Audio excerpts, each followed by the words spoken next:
and cabinet member Columbus Delano was Franklin Delano Roosevelt's grandfather.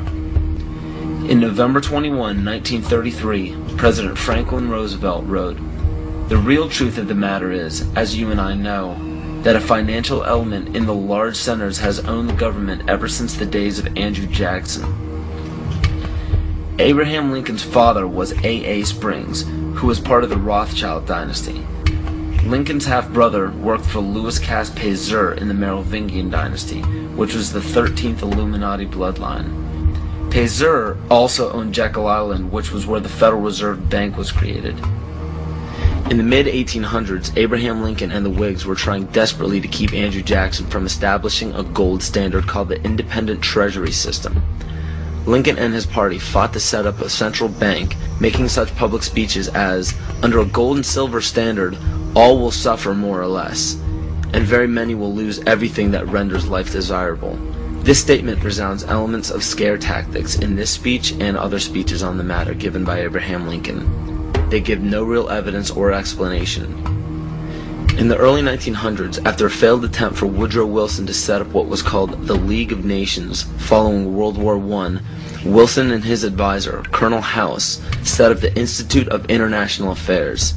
This institute had two branches, one set up in England called the Royal Institute of International Affairs, and the Council on Foreign Relations was incorporated as the American branch in New York on July 29, 1921.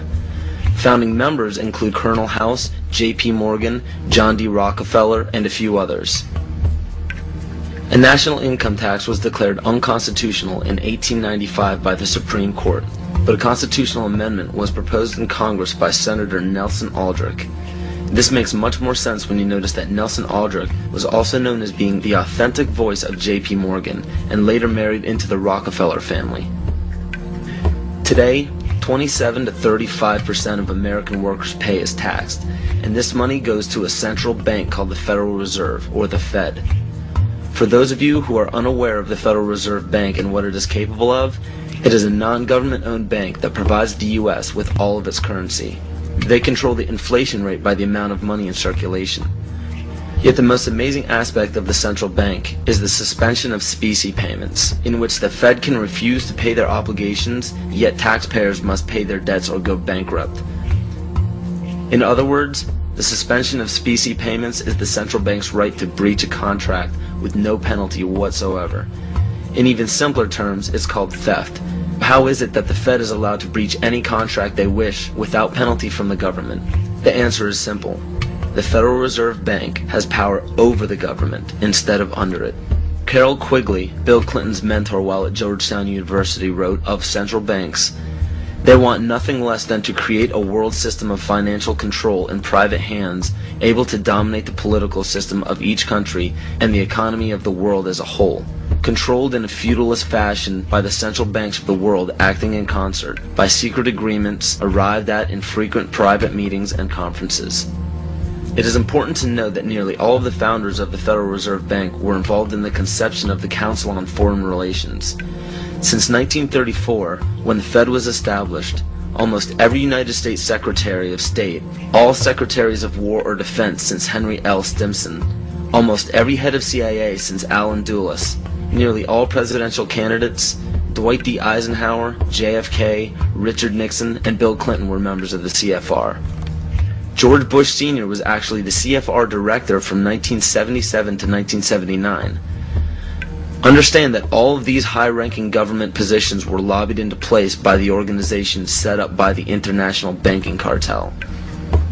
There are secret meetings held everywhere by many of the same members in the Trilateral Commission, the Bilderberg Group, the Club of Rome, the United Nations, and the two branches of the Institute of International Affairs. These groups make up what is known as the Round Table, developed by Cecil Rhodes.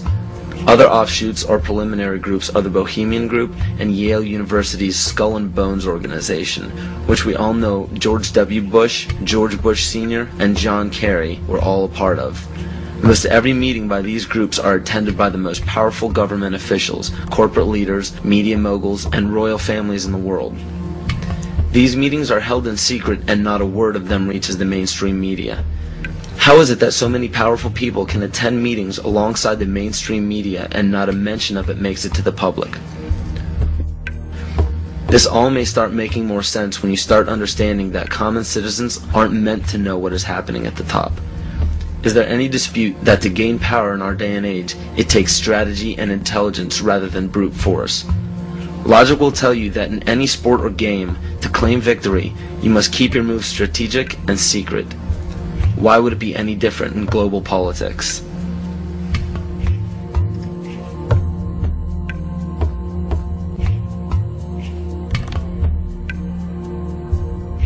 If I bring up Chess Master up here and ask him, what are the principles by which I can become a master of the game of chess, he'll say these 4 things. He'll say that you need a sense of patience.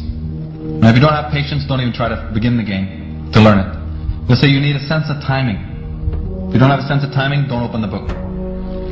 You have to have knowledge of your opponent, right? And then the 4th one that they'll tell you is that you need to have the willingness to make any and all sacrifices. Now, ladies and gentlemen, why are the dark side winning the game?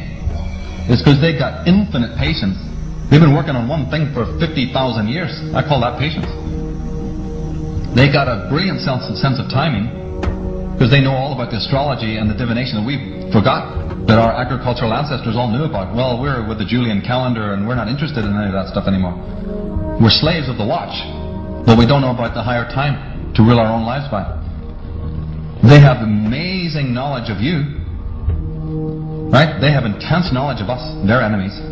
And the 4th one is the clincher, isn't it? Because they're willing to make any and all sacrifices when and wherever they need to do it. But Ada, that would break our treaty. You're a good guy. Why, you hate war. You wouldn't go back on your word. Are you kidding?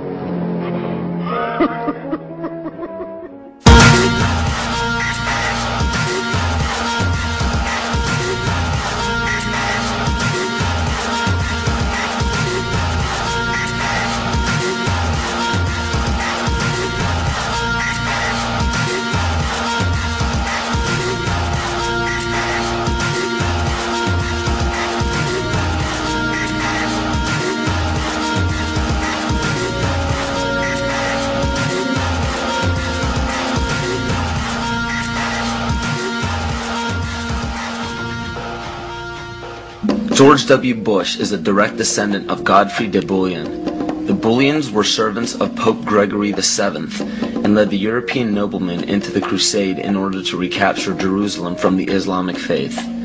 He became the first king of Jerusalem and Duke of Lower Lorraine, which was known as a major region for the bloodline linked to the Illuminati.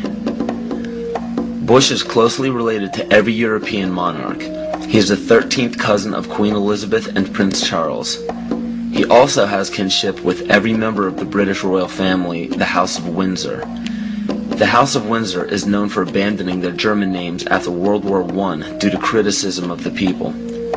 A lesser-known fact about the House of Windsor, however, is the heavy funding contribution to bring Adolf Hitler to power in the rise of World War II. The swastika is actually a symbol of the sun, referencing to the Sun Order of the occult. The word Nazi is actually Nazi, one of the Anunnaki children of Mother Goddess Ninharsog in the Sumerian texts. And even the word Holocaust is actually Yiddish for burned sacrifice offering. Heinrich Himmler was the commander of the SS and one of the most powerful men in Nazi Germany. Himmler was a seventh-ray occultist and was very influenced by the book Astara by George Luns, who was an Austrian mystic.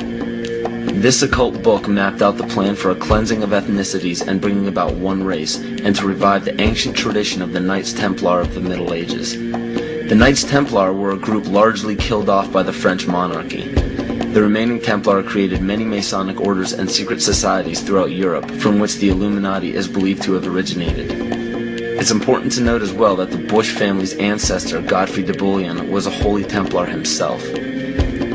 To this day, every single United States president, with no exception, has a direct bloodline relation to British monarchs. And on December 20th, 1993, George Herbert Walker Bush was knighted by the Queen of England as a Knight Grand Cross of the Most Honorable Order of the Bath for his leadership in the Gulf War. Does it strike you as odd that our president, our leader, kneeled before the Queen of England in a ceremony that symbolizes allegiance? So what does this all mean?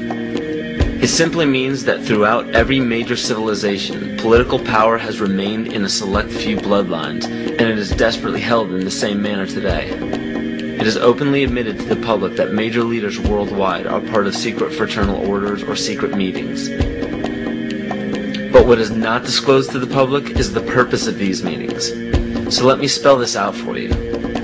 The major leaders from around the world are part of a united effort to remain in power forever. To do so, the people are lured into the trap of perpetual debt, making it impossible to be repaid by the people. So in turn, all property and assets will be repossessed by the debtor. For those of you who are unaware what it means when a government owns everything of yours, it's called socialism. All of this is part of an ultimate goal of the mystery religions. The mystery religion is the paganism we've been talking about all along, but the pagan religions known to the public today are nowhere near as involved as the mystery religion. It is much less confusing than you think. Try to imagine this practice as less of a religion and more of an ambition. The ambition is to reach enlightenment. There is no superhuman intelligence or fantasy involved in this. The gifts of God are very simple. Omnipresence. The power of one being or consciousness to be everywhere at once. Omniscience. The power of knowing everything that can be known. And omnipotence. To have unlimited power.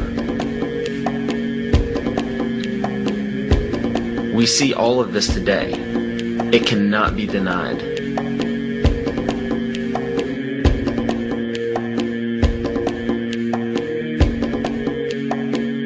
If you still don't believe that the mystery religion is present today, just look around you. There are literally thousands of statues and emblems of ancient religions on every political establishment.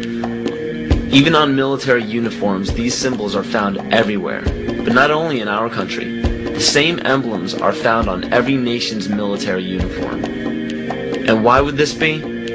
Because a life taken at a chosen time, place, and a specific manner, it becomes a sacrifice. And to further illustrate this point, on March 20th, 2003, President Bush launched a bombing of Baghdad at 5:50 Baghdad time. This lasted into March 21st. It was called shock and awe by the mainstream media, but according to the mystery religion, this date is known as the Eve of Ostara, more commonly known as the spring or vernal equinox. Occultists worship the goddess of the earth, Gaia, on this day. The Druids knew this date as the spring fertility rite, the day of feast. The war was promptly ended on May 1st, 2003. This date is known in the Druidic calendar as Beltane, or Walpurgis Night. It was named after Saint Walpurga, who was the pagan goddess of fertility. From March 20th to May 1st, the pagan ritual is to give blood to the earth and renew life to the goddess of fertility. What better time frame to declare a bloody war on the days of a ritual sacrifice and end it exactly when the pagan ritual ends? The parallels are uncanny. These are all facts written in many different sources around the world and are available to anyone to discover. Connecting the dots is up to you, but make your own decisions instead of settling for conclusions that others have put in place before you.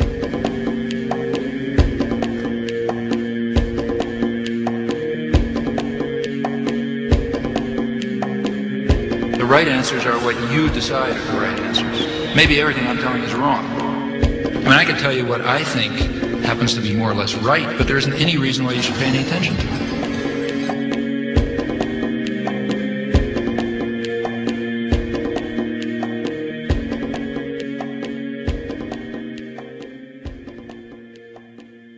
Now